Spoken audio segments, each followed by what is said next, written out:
Kevin Ellis pulled the trigger, but Tracey Grist killed Matthew Restelli. The question isn't whether it was murder. The question is whether Tracey is tied to that murder. Under the law, a person is guilty of a crime if she intentionally helps bring it about, if she solicits it, if she encourages it, if she helps it to happen. She doesn't have to pull the trigger to be a murderer. So again, Kevin shot, but Tracey is a murderer. Fueled by her hate for Matthew, inspired by her interest in true crime, Tracey planned and executed a knockoff of the Donna Adlesen conspiracy. After all, as Tracey herself put it, sometimes you have to color outside the lines. Now, in this conspiracy, Kate and her kids were the motive, Kevin was the means, and Tracey was the mastermind, the manipulator. Let's briefly address each of those three. Start with the motive. Kate was unhappy in her marriage. She viewed it as loveless. She had already moved on to other men. She wanted a divorce and custody of her kids. But when she ran away to Utah, a divorce attorney told her it wouldn't be so easy. As she put it in a text to her friend, she felt both hopeless and fucked. Tracey too gained a motive by this turn of events. Remember what Matt texted her after she convinced Kate to skip town on him. You infected Kate with the need to leave California. I will not forget your involvement in this. Enjoy your short time with them. You will not be welcome in our house again. If you don't text me the address where his children were, I will be calling the sheriff for kidnapping. Tracey not only hated Matt, but feared that if he remained in the picture, she would lose at least some level of access to her daughter and her grandchildren. Everyone understood that this was the final straw. So Tracey did what a lawyer could not. She copied an idea, a way out of the marriage with no California court, no sheriff, no shared custody, and no loose ends. It would kill Matthew. The means. Kevin's role in Tracey's plan was to shoot Matthew. He shot Matthew 7 times. 3 times in the back. Mere seconds after Matthew had come into the home, an expected and invited guest. Kevin and Tracey then waited 8 minutes after the shooting before calling 911. Time sufficient to make sure that Matthew was truly dead. Time to plant the knife. Time to stage the scene. During those 8 minutes, no one tried to give Matthew any life-saving aid. During those 8 minutes, Kevin said to be careful because Matthew might still be moving or kicking. And during those 8 minutes, as I said, the knife was planted. That gun used to kill Matthew, Tracey's. The knife planted in Matthew's hand, Tracey's. The manipulation. Tracey was the mastermind of this murder. She was at the gravitational center of this entire family. She was the one who got each and every family member to carry out their needed part, and certainly some of them did so unwittingly as to what Tracey's ultimate goal was. She was the connection between Kate and Kevin. You heard they didn't really have much of a relationship before Kate fled with the children to Utah. She was literally the voice in Kate's ear, telling Kate what to say when Kate was speaking on the phone to Diane, Matthew's mother. She dictated to Kate what Kate should say or text to Matthew as Kate was luring him to Utah and inside the home. And Tracey was metaphorically the voice on Kate's shoulder as she convinced her that this was the way out. She manipulated Kevin. She preyed on his protective instincts for Kate, but more importantly, his instincts for those 2 children. She pressured him into ambushing, shooting, and killing Matthew. So she manipulated Rachel to get Rory and Jake out of the house so they wouldn't be witnesses. She manipulated Rachel to be the lookout, feed updates as Matt drove to Utah. Remember the messages Rachel sent both Kevin and Tracey just a few minutes before the murder? forum, find my. She was also the one who had Rachel tell Tim he wouldn't be needed that night. Why not? Because the plan Tim knew about, just to be the peacemaker, to be a presence during a conversation, that had changed. Tim wouldn't be needed to keep the peace because Tracey didn't need him to keep the peace. She didn't want him to keep the peace. She intended for Kevin to shoot Matthew, and the fewer witnesses, the better. And Tracey worked with Tara Lynn to help plant a false story of reconciliation in their text messages, presumably for the police to find. You saw Kate testify. She may have wanted Matthew out of the picture. But we can be real. We can use our common sense. It was obvious that Kate was not capable of planning or carrying out this murdering conspiracy by herself. You heard Kevin's word. Whose idea was this? It's Tracey's idea. At the beginning of this trial, my colleague asked you to follow the evidence. Not what he said, not what opposing counsel said, not what I say, but what the evidence says. He asked you to consider several questions as you sat throughout this trial. Did Tracey Grist cause the death of Matthew Restelli? Did Tracey agree with Catherine and or Kevin to kill Matthew? Did Tracey help plant the knife or plant the knife? In a moment, we will review the evidence together to see what answers it gives us to these questions. But first, I want to review just a few of the instructions Judge Griffin just gave you, because the law he gave you will help you determine which narrative is letting the facts speak for themselves, and which narrative is distorting the facts to fit a story that does not reflect the reality of what happened.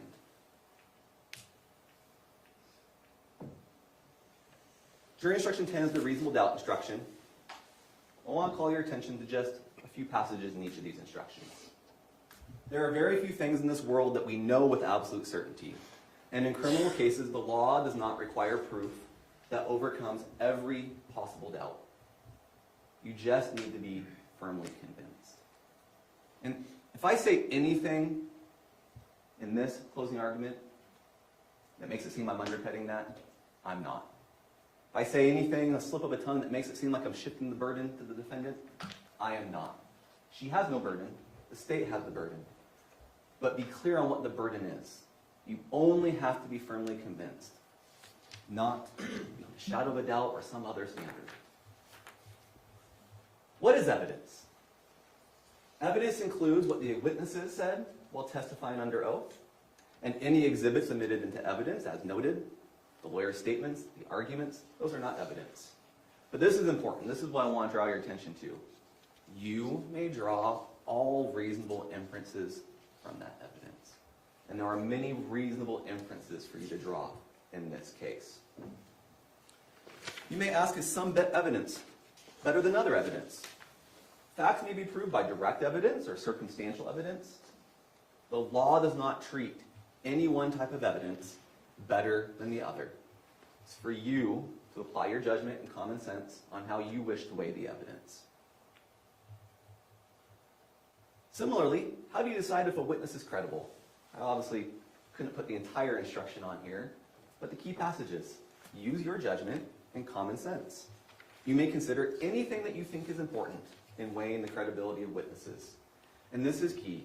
You may believe all, part, or none of a witness's testimony.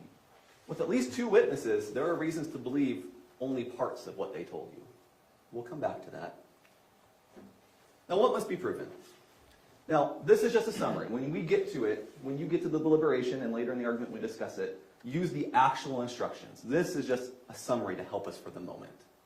I want to call your attention to the 4 different charges. One of them, domestic violence in the presence of a child, there's 2 counts for each of the 2 children. But you'll notice that murder, as a party to the offense, did Tracey Grist cause the death of Matthew? Obstruction, as a party to the offense, did Tracey plant the knife or make an untruthful statement to police or 911? Domestic violence in the presence of a child, as a party to the offense, did Tracey Grist commit the murder in the presence of the children? And then conspiracy is slightly different. Tracey Grist, intending that the crime be performed, agreed with 1 or more persons to engage or cause the performance. 3 of these charges have that language as a party to the offense. And that's important to look at for a moment. What does that mean? How can you be a party to the offense? If she has the mental state required for the offense, that's something the instruction will tell you a little bit more about in a moment. If she directly commits it, or if she solicits it, or requests it, or commands it, or encourages it, or intentionally aids it, she's just as guilty as the person who actually did it. So if she solicited, requested, commanded, encouraged, or aided Kevin in shooting Matthew, she's guilty of murder. The same for the obstruction, and the same for the domestic violence in the presence of a child. Now, with this law in mind, I want to review the facts together with you. And in these facts, we will see, as surely as the day is long, that Tracey Grist is not just a party to the offense, but the key party to the offenses of murder and obstruction and conspiracy and domestic violence in the presence of a child. Now, we admitted a lot of exhibits in this case, a substantial amount. And this is just the documentary evidence, not to mention the videos, not to mention the audio. I'm going to thank you in advance for your patience as we go through some of that. We don't have time to go through all of that. You can choose in your deliberations to go through all of it. I want to highlight the key points for you. Let's turn to the evidence. We begin with a more in-depth look at the development of the motive and origins of this conspiracy. Now, as you've heard, Matthew and Kate married in 2016, and they lived in California. They certainly had their issues. It was called a toxic relationship during trial. Regardless, by early 2024, that relationship was strained. Kate was unhappy. She viewed it as loveless. She had already had an affair, or as she called it, stepping out on the marriage. And that was a point of conflict between her and Matthew. You saw the evidence. In January 2024, Kate confided to her mother that she wanted out of the marriage. They've been fighting so much. I want out. By May, texts between Kate and Tracey again reflect continued frustration and unhappiness. I hate my life. Hate that I have kids with Matt. This is so bad. I hate him so much. Ultimately, Kate was unhappy enough to separate from Matthew, essentially disappearing without warning on June 20th, 2024. She took their two young children to live at her mother's house, Tracey, in American Fork, Utah, driving the rental car that Tracey paid for and arranged for her to have. After Kate came to Utah, she and the Grist family learned that separating from Matthew and getting custody of the children wouldn't be very clear-cut. It would be very difficult. The biggest problem was that California still had legal jurisdiction over the children and the marriage. You heard Kate's recorded conversation with the lawyer that she shared with the family, where she learned the reality of their situation. As Kate summarized to her friend, honestly, I'm fucked. Just dumb California law. I just feel hopeless. So the evidence is clear about the development of Kate's motive. But in the evidence, we can also see the development of Tracey's motive and thoughts in parallel to Kate. In January, when Kate confided to her mother that she wanted out of the marriage that they'd been fighting, how did Tracey respond? She called Matt. She threatened him, even though, as she puts it, she was just watering down her words. And then Kate said, "Don't call him." And she replied that she wouldn't.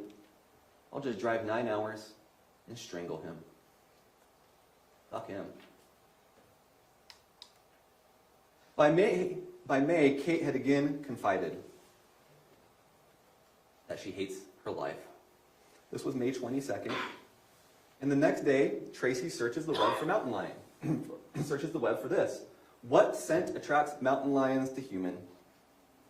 Tracey says, this is just a joke. I don't know about you. I've never had Google laugh at one of my searches before. This was for her and her alone.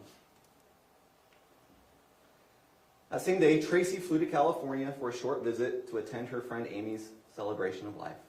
She returned home on May 30th, and then shortly thereafter, she starts days of texts and searches that aren't just coincidence, but rather show what Tracey thinks of Matthew and what's on her mind at this point in time. So on June 4th, around 6:02 p.m., Tracey reaches out to her daughter, Tara Lynn. Can you talk? So mad at Matt.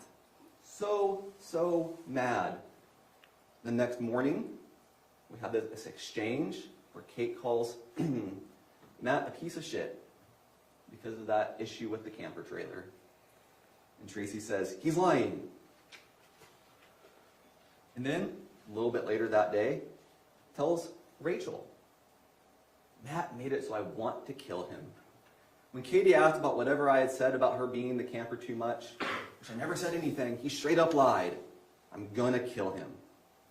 And then by the evening of June 6th, and the next morning, June 7th, she searches more. She searches more about the Donna Adlesen murder conspiracy. She searches Katie Magbanwa pictures, Katie Magbanwa, Catherine Magbanwa attorney, Katie Magbanwa's second trial defense charts. You may remember that Katie was the middleman in the Donna Adlesen conspiracy to murder her son-in-law. She also searches, how old were Dan Markle's kids when Dan was killed? Dan was Donna's son-in-law, who she murdered through the use of a hitman. Or we could use the defense's statements from opening, where he said, it's just a guy who got murdered by another guy. It was a messy deal. Also a conspiracy. What these texts, internet searches, and verbal conversations show is that Tracey returned again and again over time to her contempt for Matthew and the idea of killing him. Look, we need to be clear about at least one thing here. Offhanded comments and Google searches alone do not prove guilt. Back in January, the murder wasn't in play yet. But when you see the comments continue, when you see the comments followed by research, the research followed by planning, the planning followed by an execution of the plan followed by a cover-up, it tells you what was on her mind, and you know exactly what her intent was. You heard Tracey say it herself. I searched what was on my mind. And Matthew's death was on her mind. Moreover, Tracey's feelings influenced the entire family. Let's take one example. From June 16th. This is where Tara Lynn and Rachel have a conversation. Tara Lynn, referring to her husband, asking Rachel, he wants to know if you shot your .380 yet. Rachel says, no. Unfortunately, kids make it hard to get out and go shooting. Ha ha.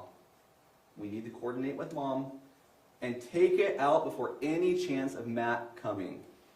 LOL.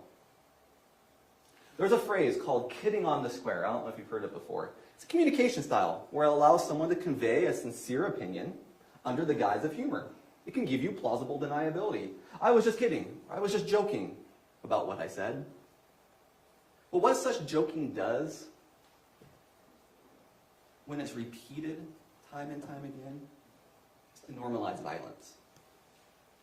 It desensitized the family to the idea of killing Matt. It dehumanized Matthew, that they routinely joked about killing him. It takes a lot to kill another person. Normalizing, desensitizing, dehumanizing, good first steps to get there. Some of it surely started as a joke. That's got to be the truth. That common sense tells you that. It turns out to be a lot less funny when a few months later someone turns up dead. With this understanding of Tracey's mindset towards Matthew, consider what happened once it was decided that Kate would leave Matthew and come to Utah. So on June 16th, the arrangements were made for Kate to come to Utah. Tracey got her on the credit card, they made the bedroom plan, etc., etc. At nearly exactly the same time, Tracey makes the following search. Utah, shoot, break in. She said, the autocorrect must have spelt it wrongly. Use your common sense. Autocorrect doesn't fill in misspellings. This was an intentional search by Tracey. And then a few hours later, she searches how to file for a divorce, how to establish Utah residency. On the 20th, Kate then came to Utah. And as a result of her coming to Utah, we have the final text conversations between Matthew and Tracey. The ones where Matt texted Tracey after she helped Kate skip town on him. these statements. The ones where he says that you infected Kate. The one where he says, enjoy your short time with them. The one where he threatens to call the sheriff for kidnapping.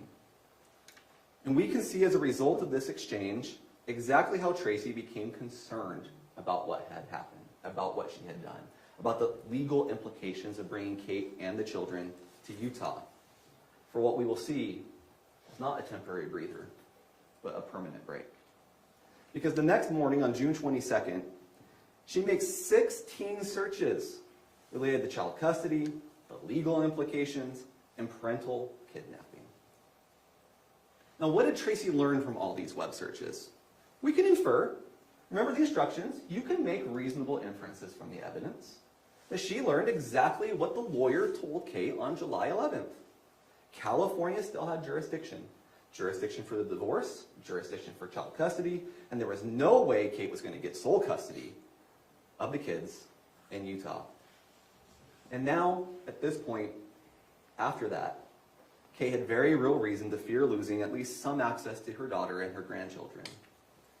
There was the lawyer call on July 11th at 3:29 p.m. Lasted approximately 31 minutes. What did Tracey search at 4:39 p.m.? When was Donna Adlesen arrested? So approximately 40 minutes after the lawyer call ended, Tracey is researching how long it took Donna Adlesen to be arrested for getting rid of her inconvenient son-in-law by murdering him during a custody dispute. Is it a coincidence?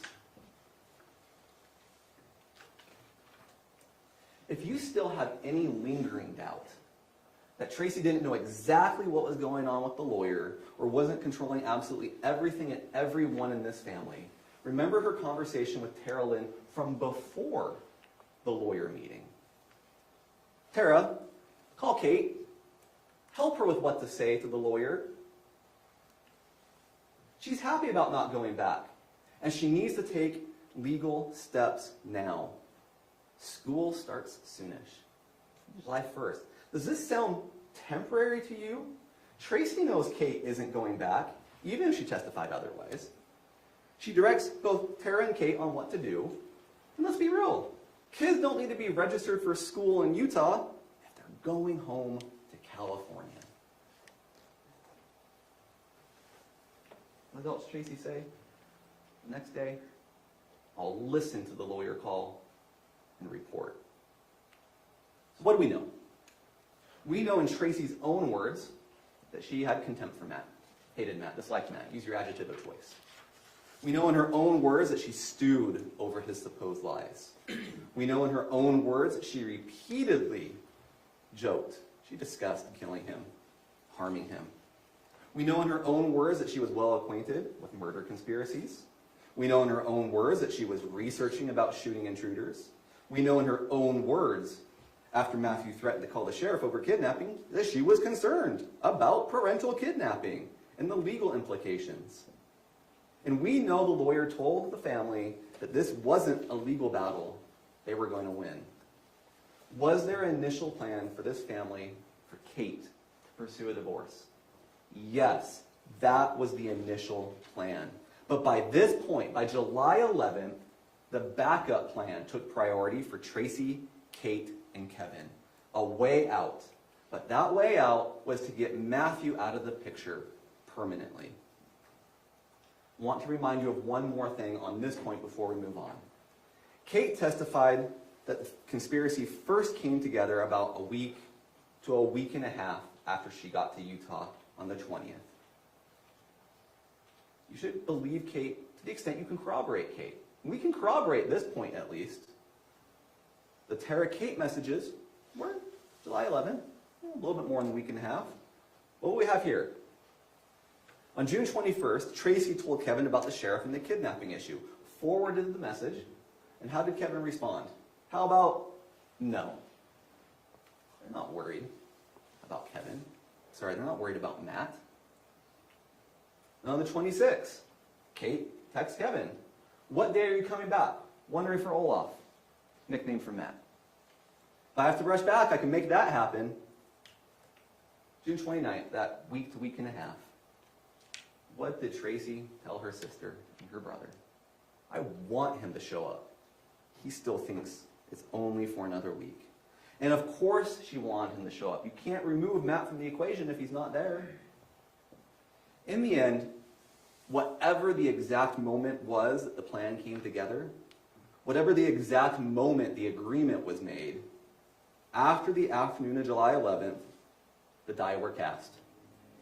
The loose strands of Tracey's ill will towards Matt, the lingering thoughts of harming him, the inspiration from another murder case, were woven together in that final day and a half into a conspiracy that culminated when Kevin shot Matthew. And if you believe at any point in time, whether it was an hour, a day, or a month before the murder, that there was an agreement, that is conspiracy, and Tracey is guilty of the conspiracy and the murder. Now, to be sure, this was a poorly executed conspiracy, with an even worse cover-up, what the defense called the messiest conspiracy. But a messy conspiracy is a conspiracy nonetheless. So now we are going to move to the execution of the conspiracy and its unraveling. The evidence of it, at least in retrospect, can be broken down into 4 phases. And so that's how I'll break it down for you today. They had to lure Matthew to Utah. They had to funnel him or get him inside Tracey's home. They had to ambush him and cover it up. So phase 1, luring Matt to Utah. We've already acknowledged this. For this to work, Matt has to come to Utah. But we also know Matt doesn't want to drive out to Utah. Kate had come to Utah under that guise of the temporary breather. Matt wanted Kate and the kids to come home to California and tried to assist Kate in coming without him traveling too. Matt, as you can see in these exhibits, this is what this is talking about, had arranged for the rental car and given her $600 so she could rent the car and drive back to California. So this was on the 11th that Matt had actually taken these steps, for Kate to come to him and not vice versa. But then Kate and Tracey worked together to create excuses as to why Kate couldn't drive to California and Matt had to come to Utah. They came up with at least 2 ruses that we know about, the sprained ankle ruse and the can't rent the car ruse, right? And so you can see on here the development, or not necessarily the development, but the evidence of the spraining of the ankle ruse. There's a discussion about the car rental and what does mama say? Plus, you're going to sprain that ankle. And you saw in evidence, and you can review more fully if you wish, the entire text exchange talking about this supposed sprained ankle, about how they're going to go to the DI and get crutches, and so on and so forth. And then, again, later on, the can't drive with that angle comment. And further, the excuse of not being able to do it because of the out-of-state driver's license and credit card versus debit card issue. Throughout these messages, you can see that Tracey is in control of this. Not Kate. Tracey is directing this show.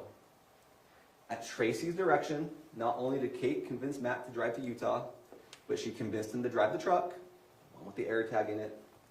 You heard a phone call in which Matt expressed concern about the truck breaking down and wanting to borrow the car.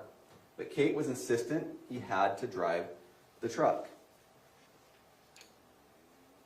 We'll come back to that in a sec. That was Exhibit 13. It's around 10 minutes long, so I won't play the entire thing right now. But there's several quotes in there. One of them was, "You can't just roll the dice with the truck." Several times that Kate comes back and back, urging Matt to take the truck.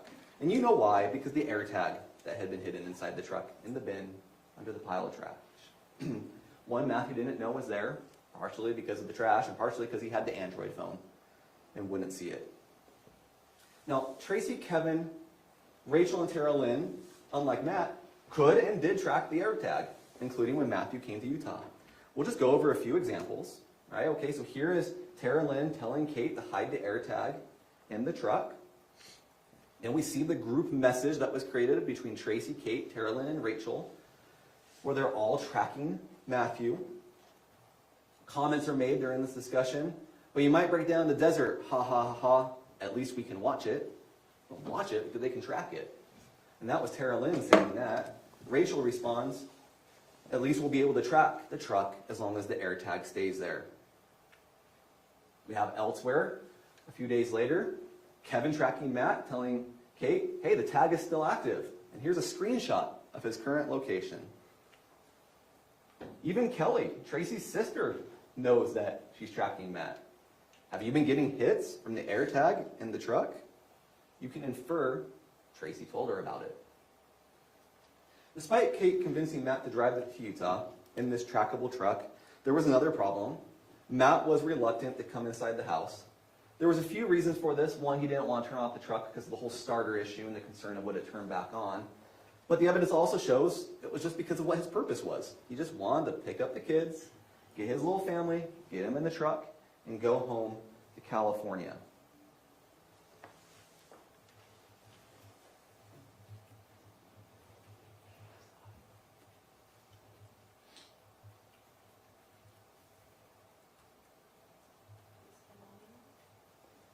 Turn the volume, it looks like it may not have been turned up.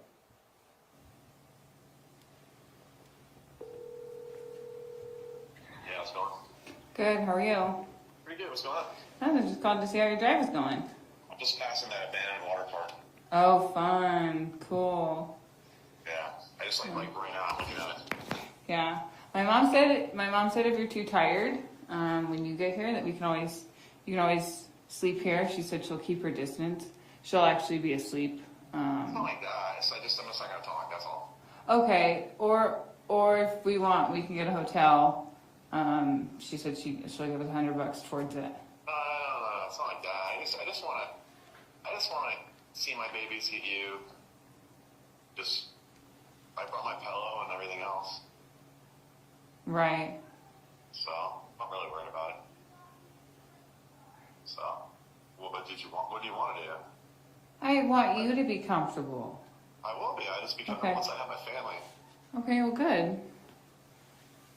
Oh, I Okay, want. awesome. Yeah. So, cool. I'll just keep Awesome. trucking along here. The morning started with these text messages.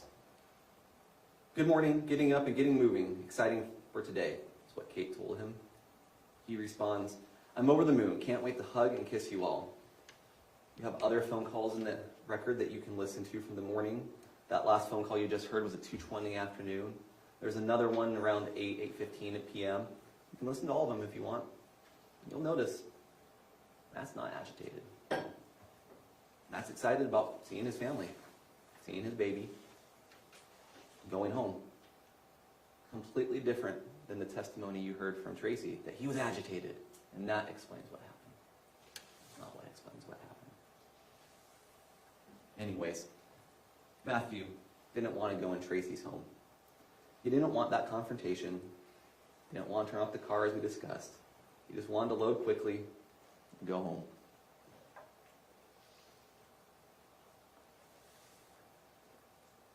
The starter was an issue, but Matt also knew what the state of his relationship was with Tracey. He knew they didn't get along.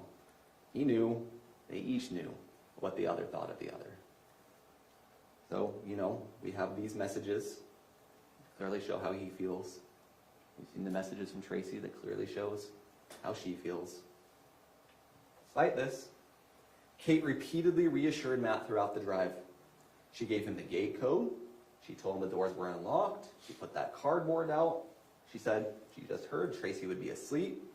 One of the phone calls, she told him, just come right on in. The door is always unlocked. And Tracey was actually involved in these reassurances. We see that in the evidence. Here's just one example of it. Tell Matt, I'll stay away, and I'll be as sweet as can be. Tracey, who had for months belittled Matthew, for months threatened to kill him in these so-called jokes, made a threat to him over the phone, said fuck him, belittled him, said he didn't have the balls to do anything.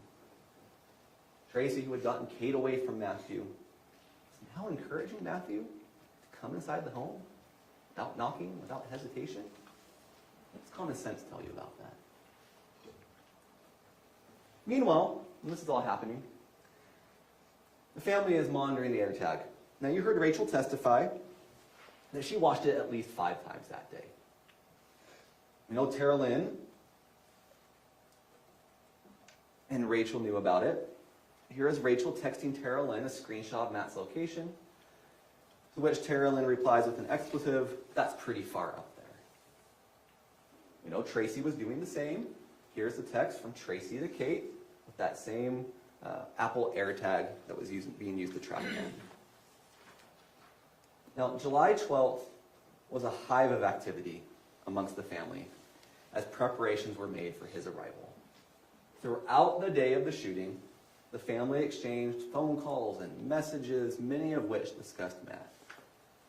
We have reconstructed, for this presentation, a timeline sourced entirely from the evidence in the trial of what all these people were doing on July 12th before Matthew's arrival.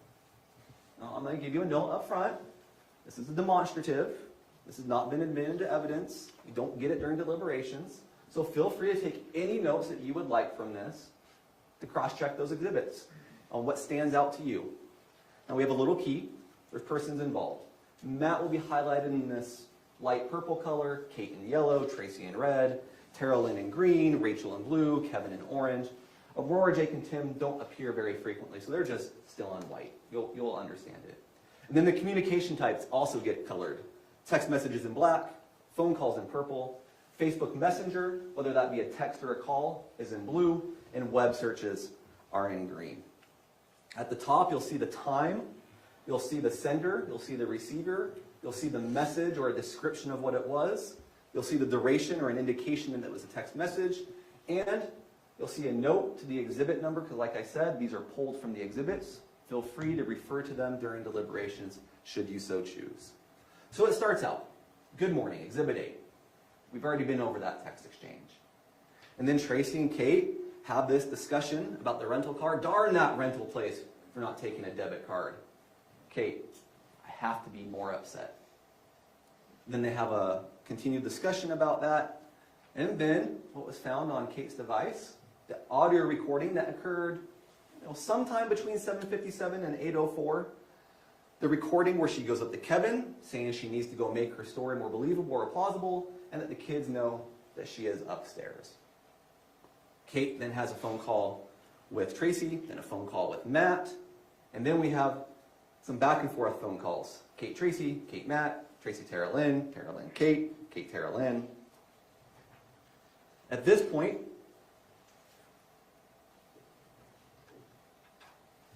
we have 3 phone calls between Kate and Matthew where she is convincing him to come out to Utah. The first one, that's the one where you can't roll the dice, you heard the segment of. Go back and listen to the entire thing. The second one, Matt says he's not going to borrow a car.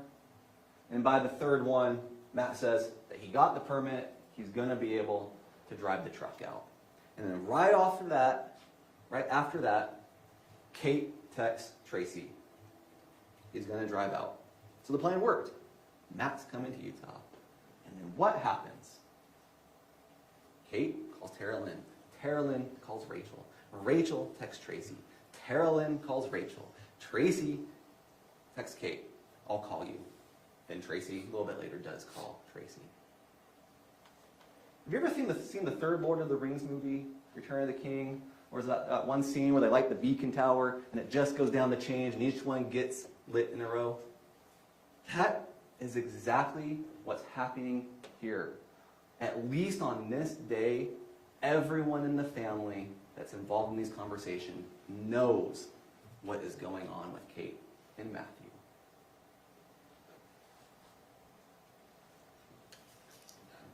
And then we have that text message we already looked at where Tracey shows the AirTag location. And then we have a phone call between Matt and Kate where Kate confirms that Matthew is coming inside. Yeah, probably just pull right up in front of the house, Yeah, I would slow it up. How long are you going to take? Like 15 minutes to load up? Yeah, not long at all. Yeah, I'm not trying to rush you. I just don't No. want to risk the truck. That's all, No, I get it. Yeah. Are you going to come inside?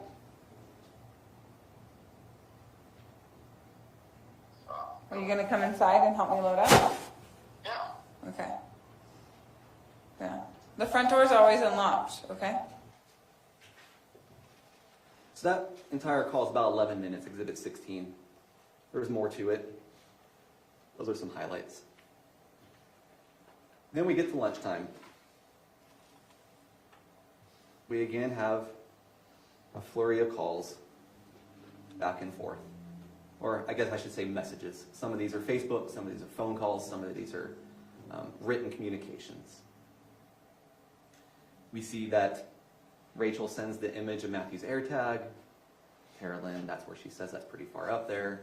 And then again, we have some flurry of overlapping phone calls and messages between Kate and Tracey and Rachel and Tara Lynn.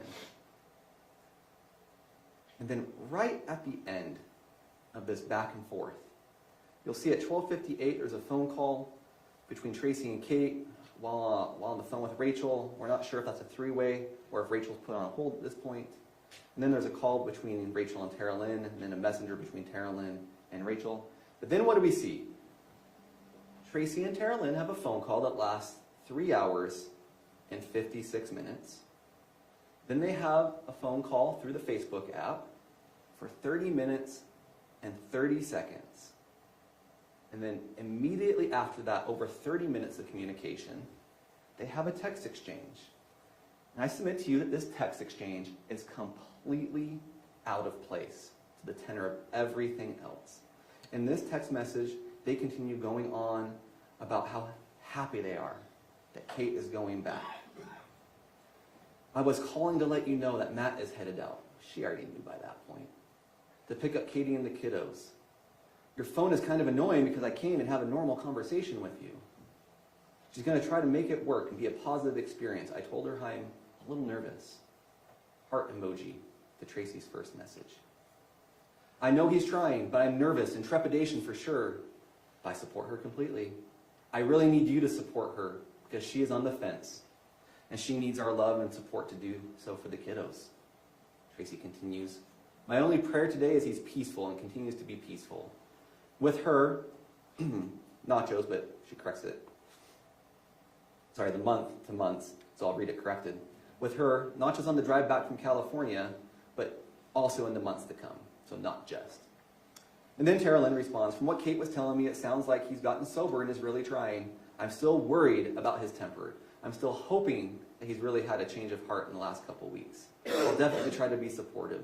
It does make me nervous, though, because he says one thing and then he just does another.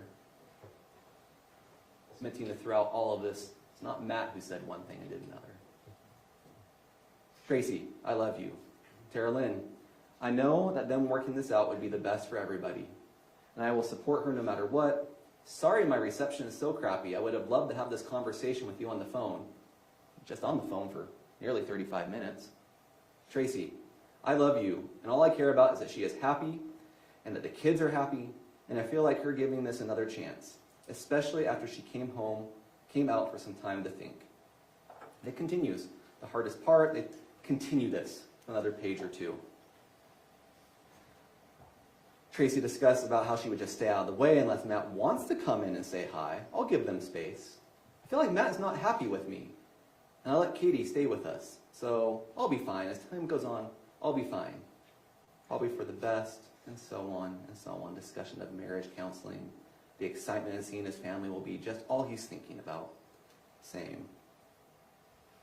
Oh gosh, don't say that, Tracey says. If he stews on the whole drive, that would not be good. I pray to God he's only excited to hug those babies. 100%, Tracey says to that. Tracey continues, hey there, I need to focus, so I love you, and I'll talk to you later. And I do not like that. Your phone is ridiculous right now.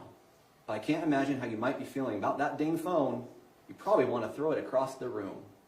Tara Lynn, I know, I feel like you only want to see the good side of things sometimes. And I hope that you're right about that things go well. For real. I'll let you work. But thank you for taking the time to text with me. I feel so isolated with my reception being so expletive.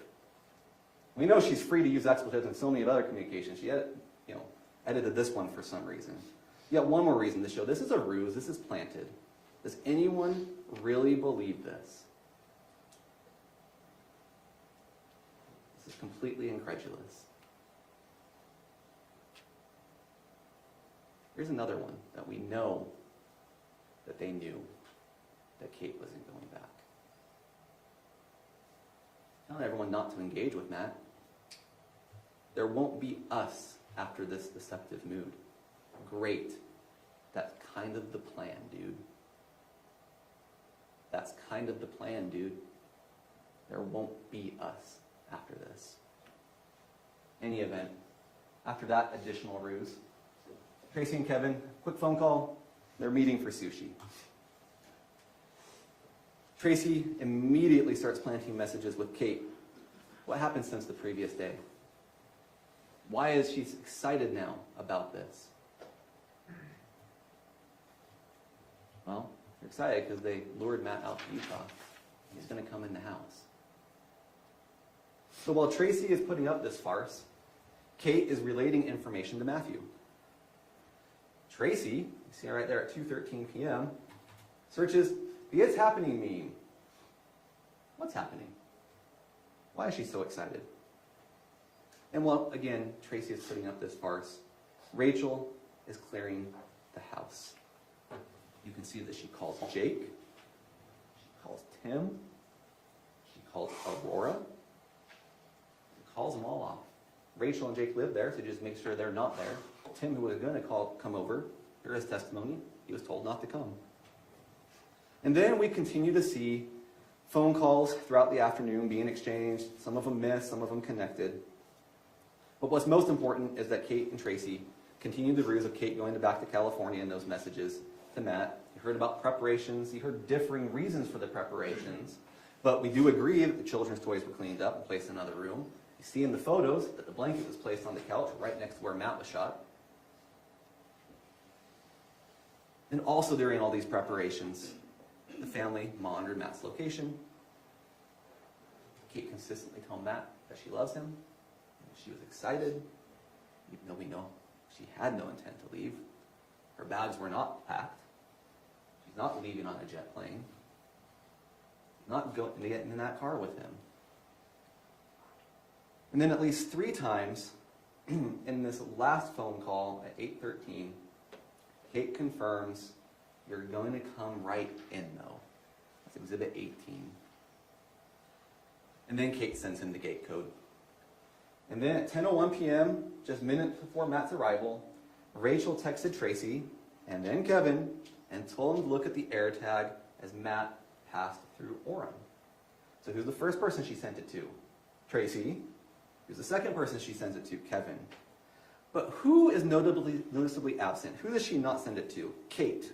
Kate, the one the family is supposedly worried about, the one who has an Android device, and so can only access it through the family or one of her kids' iPads, the one we're supposedly worried about if Matthew is truly dangerous, she's the only one left out of the loop. Now finally, one last point. You called me. Skip the wrong way. One last point before we move on. We color-coded this for you. And I'm going to go back to the beginning. And you'll see that Tracey is in red. There it is. Here's the beginning. Tracey's in red. There she is. There she is. There she is. There she is. There she is again. Tracey. Tracey everywhere. More Tracey. She is everywhere because she is everywhere. Tracey is the hub in the middle, and her children are the spokes. She's the mission control. She's orchestrating the entire plot. She agreed with Kate to have Kate, lure Matthew to Utah and come inside the house. She agreed with Kevin to have him lie in wait and shoot. And then she had Rachel get Rory and Jake out of the house and call Tim off and track Matt's location. She had Tara Lynn help her plant a duplicitous story about being happy with Kate going back with Matthew, but also that Matthew might be stewing all day, so be careful. A story that no one should believe at this point. So how do you know she manipulated everyone? Because just look at what she says and then what everyone does. Look at her involvement and look at the result. You know what one of the worst parts of this is? It's that she didn't just deceive Matthew. She deceived some of her own children into doing her bidding without them ever realizing what was truly happening. You called me? We're going to move on to the ambush, the phase 3 as I divided this. So at 10:01 p.m., Matthew was in Orem. Within minutes, he arrived at American Fork. Just before 10:06, Matthew entered the gated community. Inside Tracey's home, Kate was upstairs with the children. Tracey waited in the kitchen, and Kevin had put on a holster and Tracey's gun in preparation for Matthew's arrival. You know, there's really no other explanation for why he'd have the gun and holster on. 10 o'clock at night, inside his own home, safe, gated community. The explanation that you should infer is that he intended to use it, and that's why he had it on under those circumstances. And having been called off or sent away, no one else besides the two youngest children asleep upstairs were in the home. At 10:06 p.m., the neighbor's security camera recorded Matt's truck pulling up to Tracey and Kevin's home.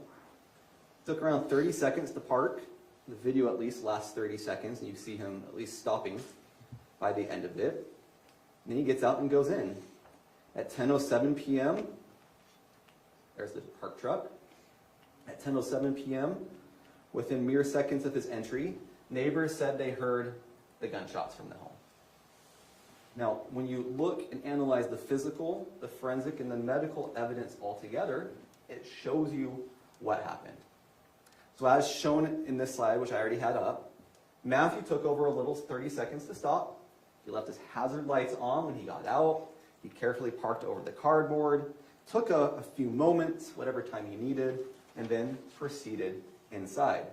He walked to the front door and entered the home as he was told to. Remember, the door is always unlocked. The screen had been removed. And he took off his sandals right inside the front door as a good guest does. And then we can see from the Faro scan that immediately, or within seconds of Matt's entry, Kevin began shooting.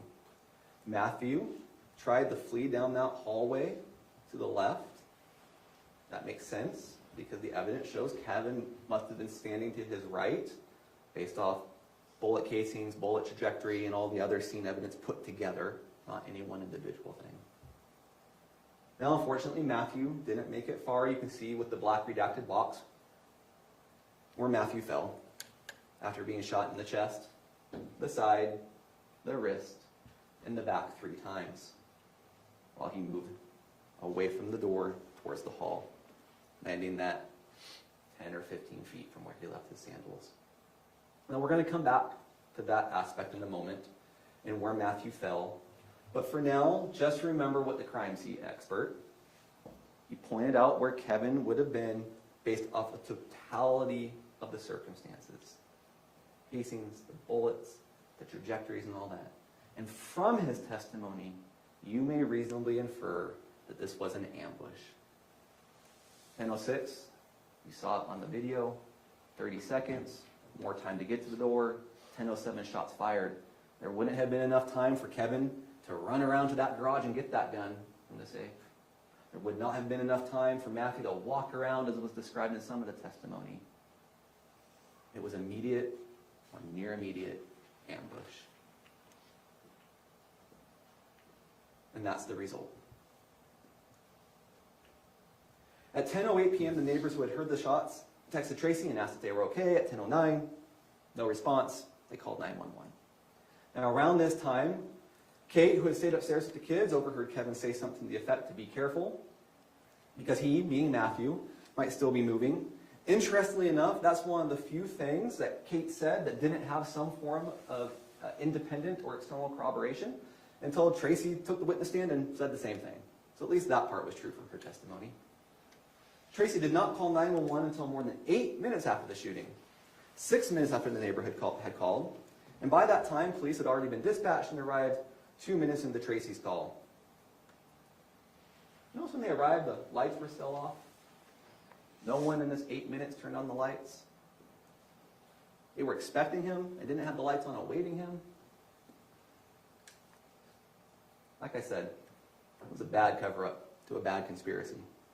We'll come back to that. In that 911 call, Tracey described Matt as armed with a knife, even though when she testified yesterday, she couldn't remember seeing the knife. To police who arrived, Kevin's first words were, "That guy had a knife and I was trailing off." These statements were not true. Matthew was not armed, he was not an intruder. Remember, he was invited, He was expected. He'd been tracked. The cardboard was out. He's given the gate code, specifically told to come in. Walk right in, because Tracey would be asleep. But she wasn't. And he did, to his death. This brings us to the cover-up, the obstruction, perhaps a better way to put that. First, there's the knife. Okay? As known in the 911 call, Tracey said Matthew had a knife. And then when police arrived, Kevin claimed Matthew had the knife. At the police station, Kevin reiterated Matthew had a knife. Tracey said the same thing at her interview at the police station. Hours later to the neighbor, Tracey also said Matthew had a knife. That's the story. A knife, as you can see, was found in Matthew's hand, but that knife was planted. There are numerous pieces of physical and forensic evidence that show this to be the case. Let's start with the photo. Just to start with common sense. Does that look like that knife in these conditions was planted? Or that he'd been holding it all along? Now, as you consider that, consider this evidence. That knife is in the wrong hand. Matthew was left-handed. That knife is in his right hand. Second, the knife is in the wrong position. It's backwards in the wrong hand. So the blade is facing inward, and the spine of the knife is facing the fingers, with the finger grip facing the palm. Can I get that, please? So what I have here is not the actual knife. The actual knife is in that exhibit box. Remember, we showed it to you. You maybe saw the zip ties, because this evidence had DNA testing. You can't touch that. You can see it if you'd like. So we have brought in a demonstrative. This is you could call it a replica if you want. You could call it a facsimile. It's just another copy of that knife. You can see what it is, a tactical knife. You can see back here the spine. You can see right here the finger grip. And you can see how someone would naturally hold this knife if they were going to use it. But you can also see from that photo that that's not how the knife is being held in his hand. It's being held 180 degrees backwards, because it was planted in his hand.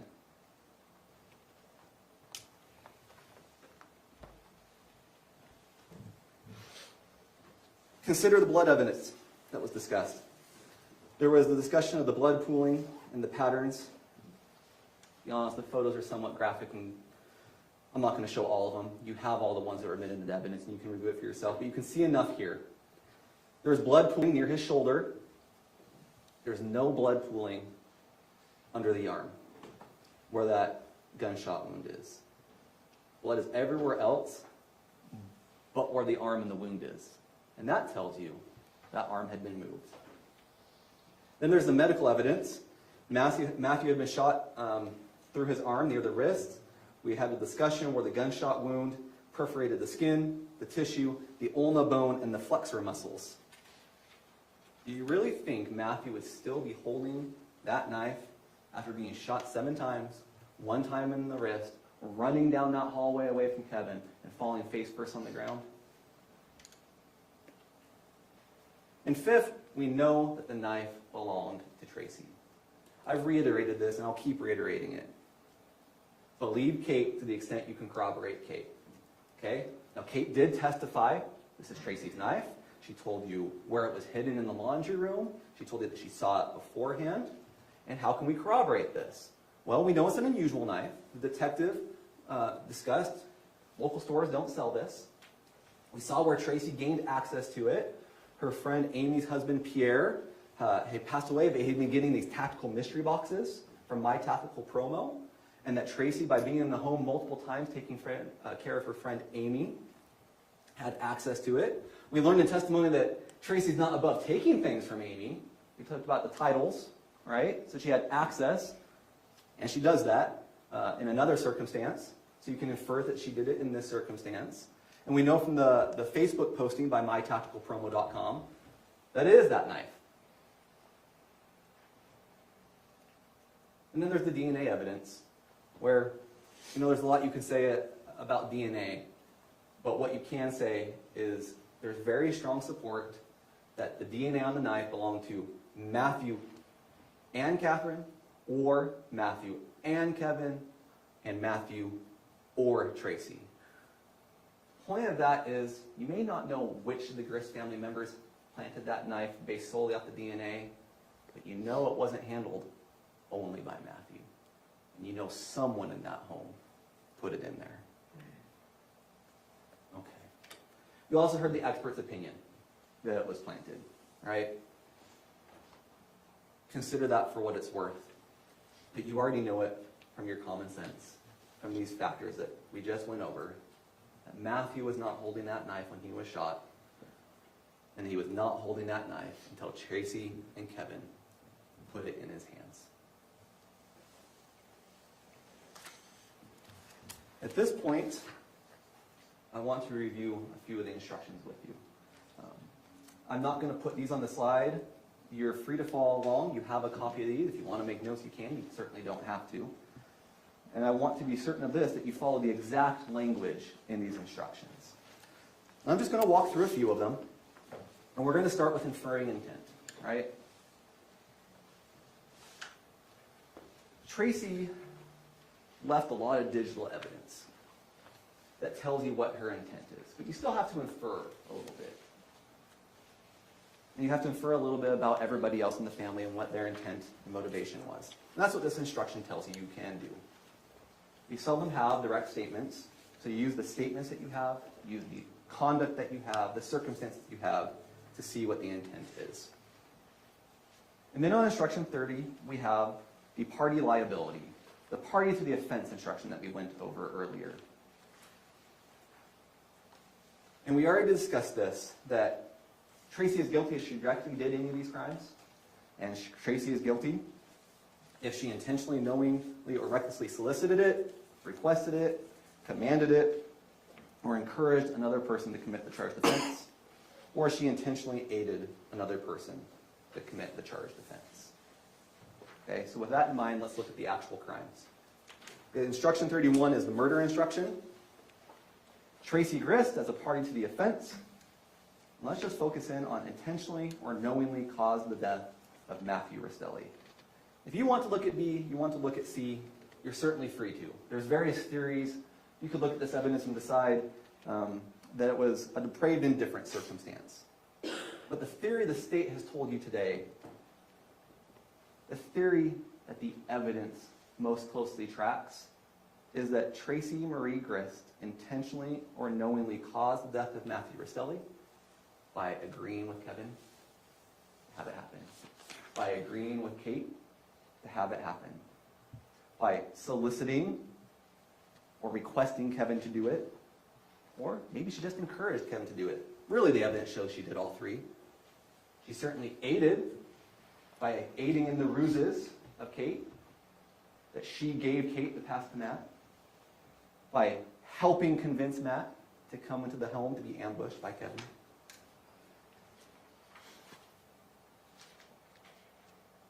Then we look at instruction 34, conspiracy. The only one of the charges that is not a party to the offense charge. On this one, a little bit more simple in some ways. Tracey Grist intended that the murder be performed, agreed with one or more persons to engage in conduct or performance of the murder. So you could almost think of it like, loosely, as almost like a Russian nesting doll, right? That she conspired, but that's a lot less of a crime in a certain sense than being a party to the offense, right? She can agree that the murder happens without necessarily doing all the soliciting, all the encouraging, all the aiding, right? She just agrees with them to engage or cause it in any little bit of I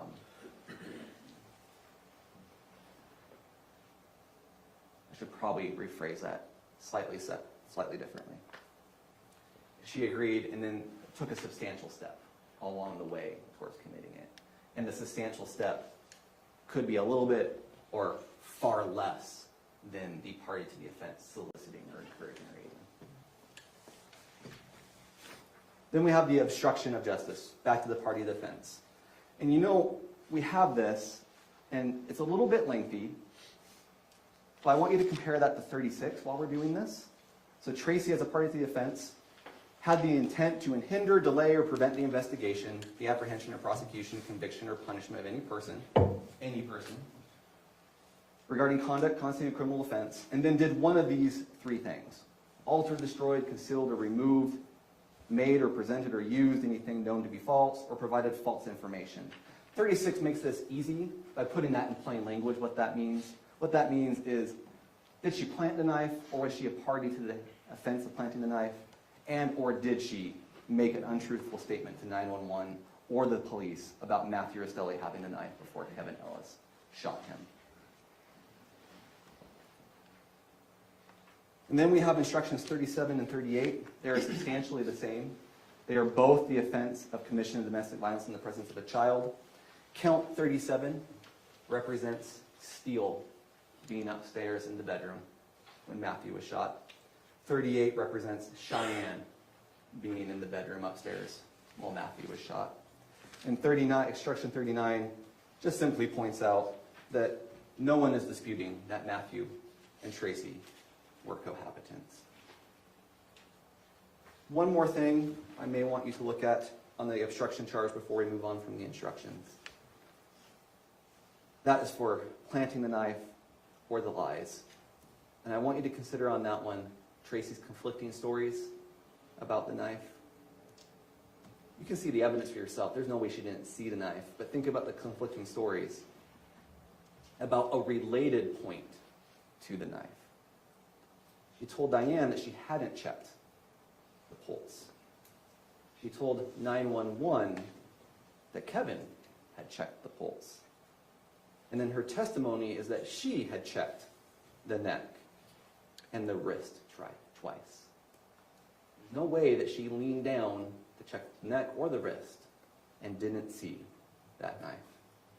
On the other hand, there's no way that that knife was in that hand until she and Kevin planted it. So members of the jury, we're reaching the end here. Are you firmly convinced that's the standard? Are you firmly convinced that Tracey is the reason for or cause of Matthew's death? Are you firmly convinced that she did one of these things: solicit, request, command, encourage, or aid the murder of Matthew Restelli? I want to end with the words of her co-conspirators. There were three persons involved in this murder: Kate, Tracey, and Kevin. Again, you, Kate, you can corroborate Kate. She came in, she testified. But bluntly, her testimony didn't go well. She clearly has issues, to put it nicely. But she gave a very specific description about the conspiracy and what was happening. She gave a very specific description of how she even asked Tracey to call it off, and Tracey said no. And you may think there's reasons to discount her because of that credibility instruction. But at the same time, you also have the third person in the conspiracy. And what did the third person in the conspiracy say in the recorded phone call? Kevin said also that this was Tracey's idea. Kevin admits to his involvement. And Kevin says that he tried to go to Tracey and say, "Are you sure this isn't the best idea you're having? You will affect so many lives." She ruined so many lives, and I'm worried to hurt her feelings. Yeah. Well, I can tell you something now, a little extra. What's that? Oh, I asked if she was sure.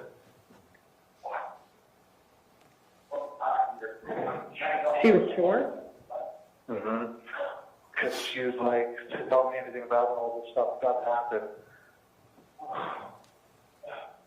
And I was like, are you sure this is exactly what's going to happen? And I'm like, she's scheming and doing all this.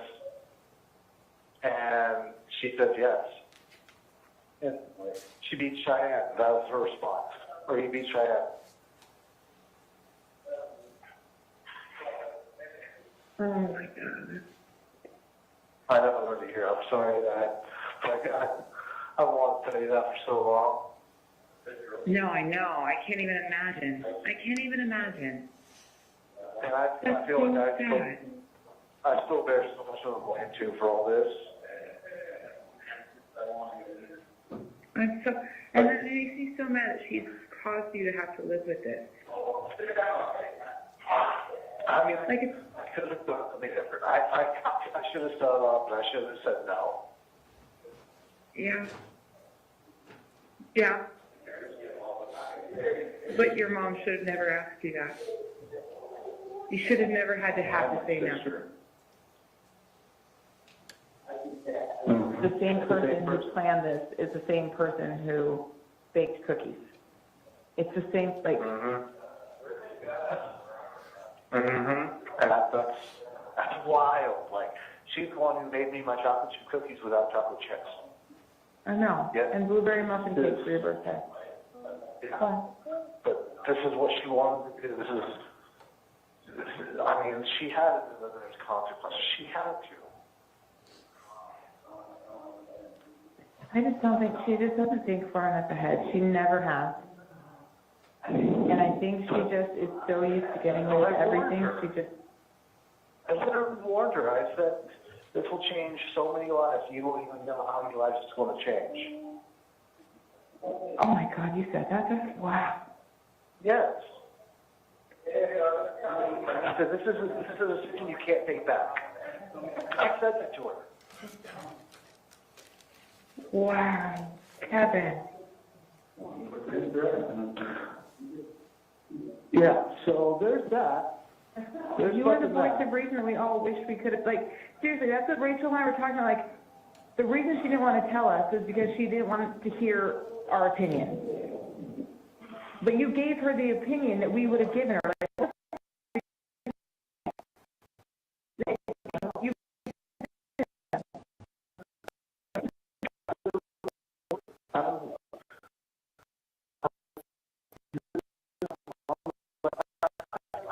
I don't remember exactly what I said, but I know I got it across very eloquently and very efficiently. Of like, this is not the best idea you're having. Like, think about it for a second.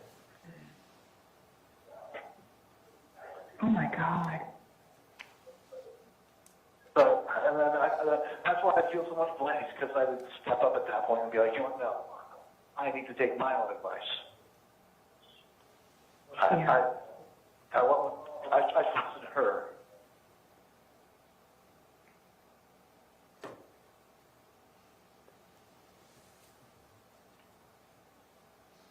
Whose idea was this? Tracey Grist. Whose ruse was it to get Matthew to come to Utah? Tracey.